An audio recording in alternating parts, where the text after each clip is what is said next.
Hey friends, and welcome to today's draw. I think my personal theme for the day is investing in myself and coming out of the spiritual closet. I don't know. Hi, I'm Caitlin, and I'm a spiritual life coach. I've been doing this for a long time, and I just don't simply talk about it enough or share all of my gifts, but I've been talking about it a little bit more, so if you've seen me here, you may have heard me mention a few things, like Reiki or sound healings or breath work or yoga. I do all of those.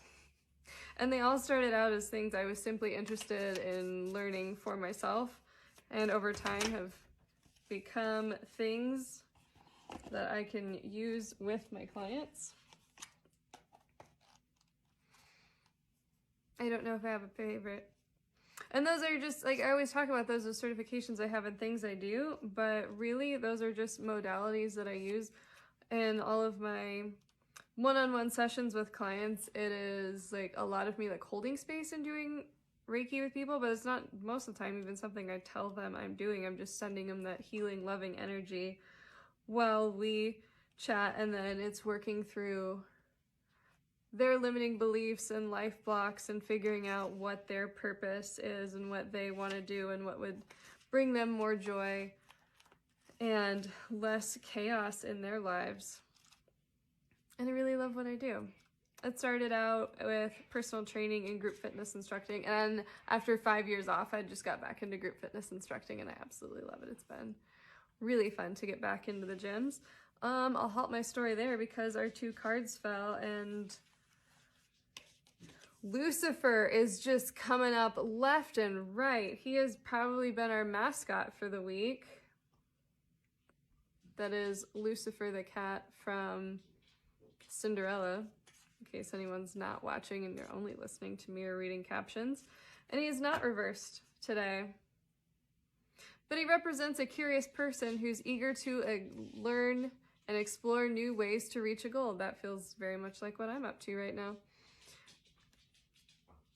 And Lucifer's schemes are cunning, though often thwarted. The Page of Swords reminds you that mistakes are learning opportunities. Don't be discouraged because you'll have another chance to pounce soon enough. Try, and try again. Does that go back to what Einstein and never failing but learning 1,000 ways to not make a light bulb? Something like that? That's not right. Edison's the light bulb, not Einstein. But I think there's also a quote with him in Mistakes.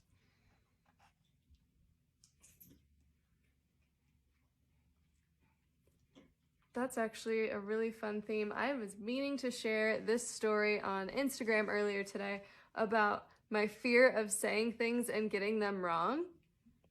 That stems from a story in 5th grade. I'm going to tell it. Pop over to Instagram and you can hear the original story.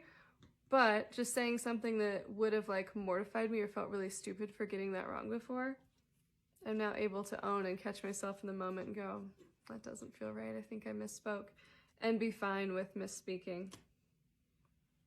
Card number two here, the Hermit. Meet the Robinsons is such an underrated movie. So good.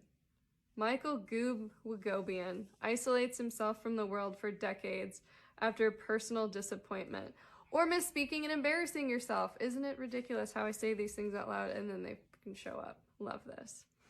The Hermit card represents withdrawal, solitude, and spending time alone to self-reflect or not speak up for 20 years because you embarrassed yourself in 5th grade.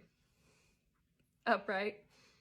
Alone time is called for when the Hermit card shows up. You've been swept up in the hustle and bustle of life, and the Hermit is a clear sign to slow things down for a little while.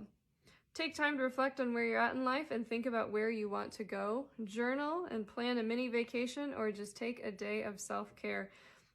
You'll come off of this little break feeling refreshed, recharged, and ready to take on the world. I hope one or both of these resonates. Let me know what you think.